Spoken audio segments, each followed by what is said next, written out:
Before we dive into today's episode, make sure to hit that subscribe button. It's the best way to stay updated with our latest insights.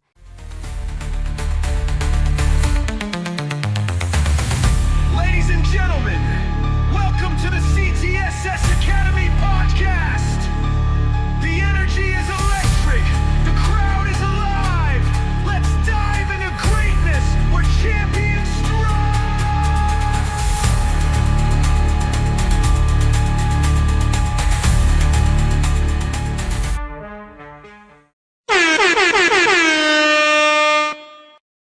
Before we start the show, don't forget to check our new ebook, Kill All Bugs, Learn Software Testing in One Day. For a limited time, it's only $9.99. Links in description. If you just close your eyes for a second and think back, say, 15 years ago, there's this one sound that probably comes to mind, that digital kind of bubbly ringtone. It was the sound that basically defined connecting with people across the world. It absolutely was. That was the sound of Skype. Yeah. And for a whole generation, if you were traveling or studying abroad, it wasn't just an option. It was the only way you talked to people. You didn't even ask, do you have video chat? Yeah, never. You just asked, do you have Skype? Exactly. It was the king. It owned the entire idea of free global calls. But that brings us to this massive $8.5 billion puzzle we're diving into today. Right. How does this completely dominant giant, this thing that everybody used, get bought by a titan like Microsoft for a ridiculous amount of money? Astronomical sum. And then just fade away? Yeah. How did it get so completely beaten by Zoom and WhatsApp and even Discord? Well, what's so fascinating here is that this isn't your classic story of a competitor just building a better mousetrap. This is a case study in strategic self-sabotage, a really slow-motion identity crisis that proved the very thing that made you great Your foundation. can become the anchor that sinks the whole ship. And that's the mission for this deep dive. We're going to unpack the story of what some have called the $8.5 billion suicide of a communication empire. We'll look at the blind spots and the tech failures that brought it all down. And the origins are, well, they're the last place you'd ever think to look. They really are. It's not some polished Silicon Valley story, is it? Not even close. It's actually a bit notorious. Skype's roots go back to the world of file sharing, specifically a program called KaZaA. KaZaA, of Yeah. course. I think a lot of our listeners will remember that one. That's how we all discovered a lot of music in the early 2000s. Let's call it that, yeah. I love that connection, though. The same people who figured out how to share music files then decided to take on global phone calls. Exactly. So the developers, they had this key realization from their success with KaZaA. It worked because of peer-to-peer or P2P architecture. So they thought, okay, if we can reliably move huge music files between two people's computers without needing a giant, expensive central server, Which is what P2P does. then why on earth can't we do the exact same thing but with voice in real time? And that's the genius move. They even named it Sky Peer-to-Peer, which gets shortened to Skype. That's it. For anyone who isn't super technical, can you just break down why that P2P setup was so earth-shattering back then? It was all about decentralization.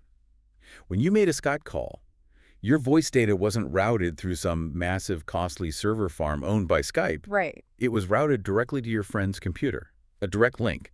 And that gave them two revolutionary advantages. Okay. First, the sound quality was amazing. Often it was clearer than a landline.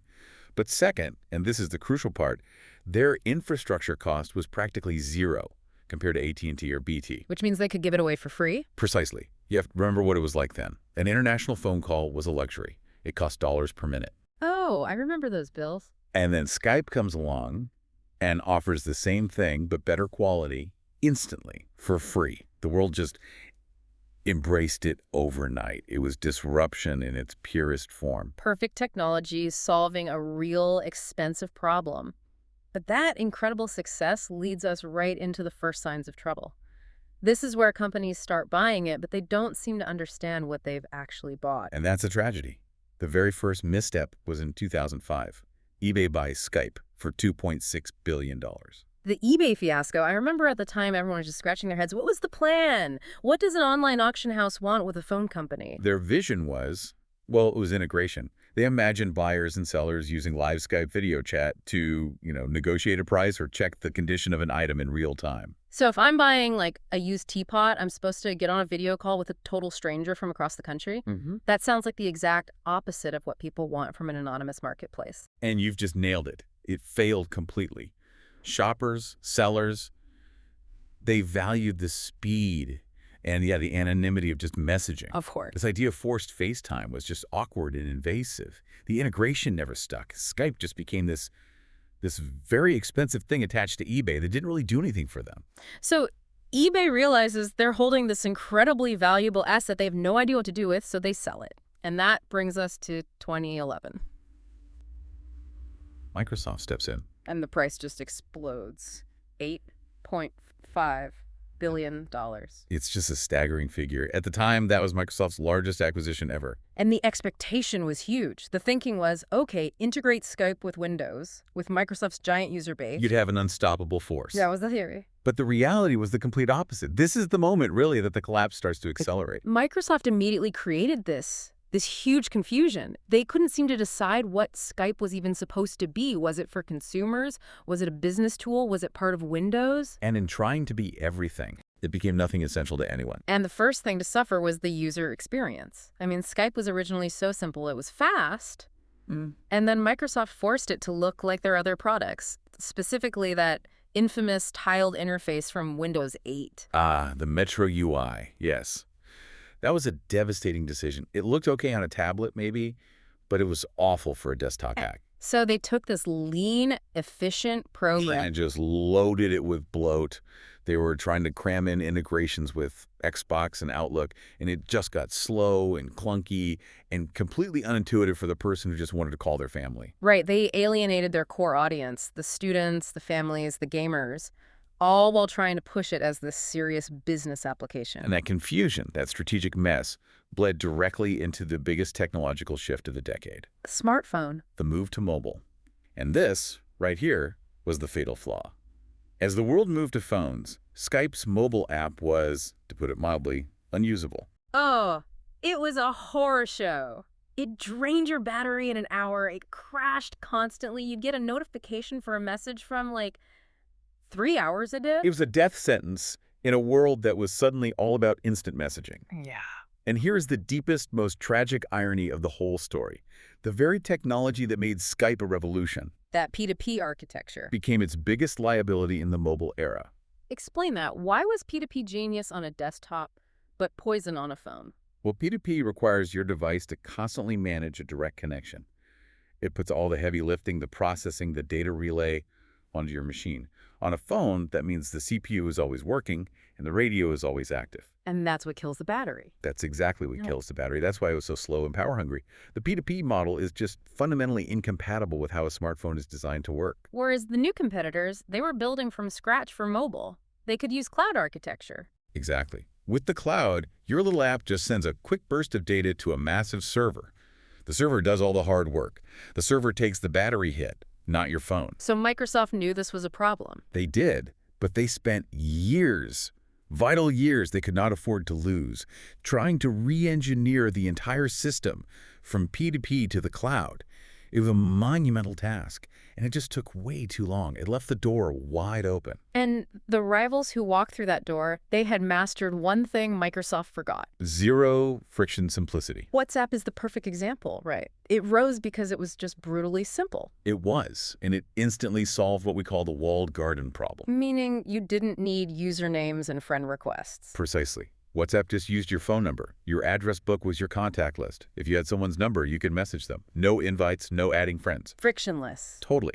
And it was designed to use almost no data, which was crucial in so many parts of the world.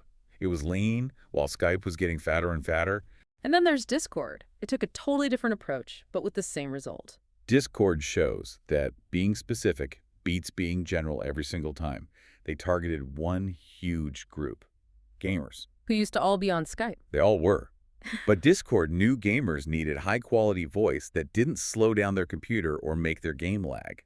Because Discord was server-based, it was fast, light, and reliable. It didn't tax your system like the old heavy Skype client did. And it's incredible how fast Discord just ate Skype's lunch. It went from a niche gamer tool to the default for basically every online community. For sure. And the common thread with all of them, WhatsApp, Discord, even FaceTime, was a deep focus on a specific use case and an obsession with simplicity. Skype was stuck trying to be for everyone and ended up being for no one. That raises a good point, though. Didn't Microsoft eventually realize this and shift their focus? I mean, they started building Microsoft Teams. Wasn't killing Skype to pour resources into Teams, which is now a monster, actually the right business move for them? That's a really sharp question. And yeah, our sources suggest it became the necessary, if ruthless, decision. By the mid-2010s, Skype was just too far behind on the consumer side. The damage was done. It was irreversible. So instead of pouring more billions into fixing a broken product, they strategically used Skype's failure as a what not to do lesson and built Teams from the ground up as a clean, cloud-native enterprise tool. The ultimate internal abandonment. Which brings us to the final nail in the coffin, the great irony. The COVID-19 pandemic. Suddenly, the entire world needed remote communication. If ever there was a moment for the original king to reclaim its throne, that was it. And yet, Zoom happened. Why did Zoom, this relative newcomer, just explode while Skype was left in the dust? One single reason. Frictionless simplicity. Zoom's entire model was revolutionary in its ease of use. Click link and join. That's it. No account needed. No password to remember. You didn't even need to download the app permanently if you didn't want to. Yeah. Compare that to Skype's hurdles. Create an account, remember your password, download this big clunky application, wait for it to update. When people were in a crisis and just needed to connect now, they chose the path of least resistance. Every single time. Complexity was the barrier that killed it. And that internal pivot to Teams you mentioned just sealed the deal. Development on Skype basically stopped. It was just left to wither. The king was officially dethroned. And now the outcome is just a quiet fade to black. Microsoft has been a bit vague, but sources suggest a complete shutdown is on the horizon, maybe as soon as May 2025. Wow. Regardless of the exact date, it's the end of an era. The empire is gone. So when you boil it all down, what's the core lesson here from this $8.5 billion failure? It's not really about P2P or cloud, is it? No, not at its heart. It's about product integrity. When you have something that people love because it's simple and it just works, trying to force it to be something it's not. To complicate it, to change its whole identity. It's a fatal mistake. It's the ultimate cautionary tale. Simplicity will always, always win against forced complexity. And that iconic ringtone is now just a little piece of history, a sound of what could have been. So, as we wrap up this deep dive, here's a thought to leave you with. Based on that exact principle. We live in a world where software is always adding more features, more buttons, more complexity. What dominant application or technology are you using every day that's become so bloated, so feature-rich, that it's dangerously close to suffering its own identity crisis? Right. Because somewhere out there, a simpler, faster, single-purpose rival is just waiting in the wings, ready to offer zero friction. That is the quiet threat facing every platform today. Hey, yo! Haven't you checked out our new book yet? Link in description. Thanks for listening. If you found value in today's episode, please subscribe and leave us a review. It helps more people find the show. See you in the next one. CTSS.